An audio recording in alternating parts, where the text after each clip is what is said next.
दोस्तों, अगर आपने कभी तीर अंदाज़ी की है तो आपको एक्सपीरियंस होगा कि सही निशाने पर तीर लगने के लिए ज़रूरी है कि आप एरो को मैक्सिमम पुल करें और उसके बाद फोकस करके तीर को छोड़ें, तभी आपका तीर सही निशाने पर लगेगा। है ना सही बात?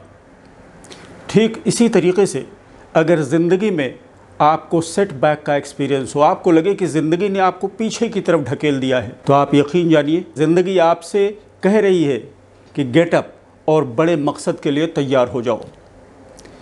इस वीडियो में हम बात करेंगे कुछ ऐसे टिप्स की कि जब आपको ज़िंदगी में सेटबैक्स का एक्सपीरियंस करना पड़े तो कौन सी वो चीज़ें हैं जिनको अप्लाई करके आप बाउंस बैक कर सकते हैं।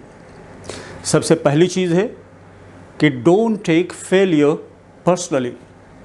दोस्तों, ये आम सी बात है कि सक्सेस का जो रेट है वो फेलियर के मुकाबले में कम है, फेलियर का रेट ज़्यादा है और ये सबको एक्सपीरियंस होता है।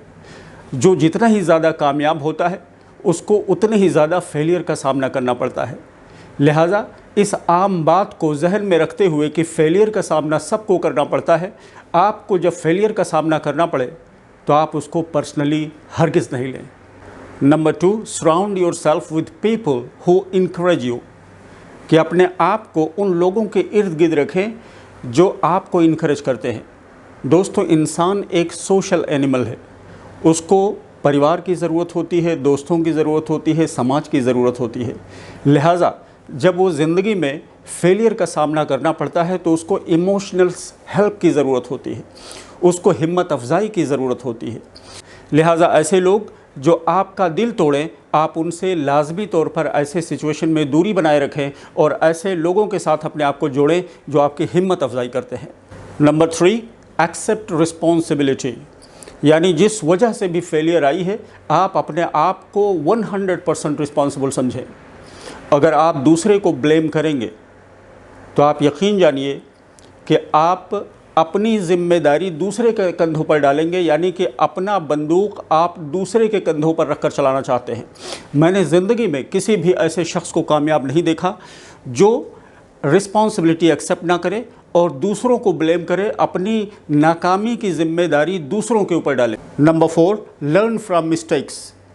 यानी जिस वजह से भी आपको फेलियर का सामना करना पड़ा है, आप उसको एनालाइज करें, उसके ऊपर मंथन करें, उसके बारे में सोचें कि कौन सी वजह हैं जिनकी वजह से मैं नाकाम हुआ हूँ और अब फ्यूचर में वो काम हरगिज़ नहीं करूँगा जिसकी वजह से मुझे फेलियर का सामना करना पड़े, मेरी कामयाबी की राह में वो एक बाधा की सूरत में हो। Number 5, get concerned only about the things which you can control. कि उन्हीं चीज़ों के बारे में आप कंसर्न रहें जिसको आप कंट्रोल कर सकते हैं। दोस्तों, बहुत सारी चीज़ें ऐसी हैं जिसको हम कंट्रोल नहीं कर सकते। मिसाल के तौर पर मौसम, गवर्नमेंट पॉलिसीज़, बीमारी वगैरह वगैरह। लिहाजा वो चीज़ जो आपके कंट्रोल में है, आप उसी के बारे में कंसर्न रहें और उसी को करने की कोशिश करें। Number 6, ask your self what next. क्या मैं यहाँ से कहाँ जाऊँ? वो कौन से मौके हैं जो फ्यूचर में मेरा इंतज़ार कर रहे हैं? फ़िलहाल मैं क्या कर सकता हूँ? ये वो सवाल हैं कि जब आप अपने आप से करेंगे तो आपके दिमाग में आइडियाज़ आएंगे कि अब कौन सा वो स्टेप है जिसको मैं अपने कामयाबी की राह में उठा सकता हूँ फ़िलहाल। Number 7, seek help and support. कि आप दूसरे लोगों की मदद तलाश करें। दोस्तों, यानी हर इंसान जो कामयाबी के किसी न किसी मंजिल पर है, अगर आप उससे पूछ कर देखेंगे तो उस चेन में बहुत सारे लोग ऐसे मिलेंगे जिन्होंने डायरेक्ट या इनडायरेक्ट उस शख्स की लाजमी हेल्प की है। अगर कोई शख्स ये कहे कि नहीं, मैं अपने बलबूते पर कामयाब हुआ हूँ, दोस्तों ये बात बिल्कुल सही नहीं है।